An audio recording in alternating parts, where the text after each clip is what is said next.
Most Galaxy users don't know the latest Home Up update lets you customize edge panel icons with the new liquid glass effect. In this video, I'll show you where to find the setting and how to enable it step by step.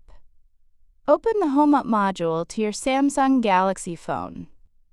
Scroll down and tap on Edge Panel. Toggle it on. Tap on Edge Panel Background and turn on.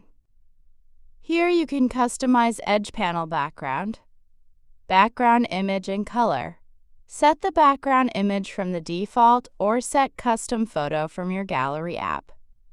Also, set Edge Panel background color.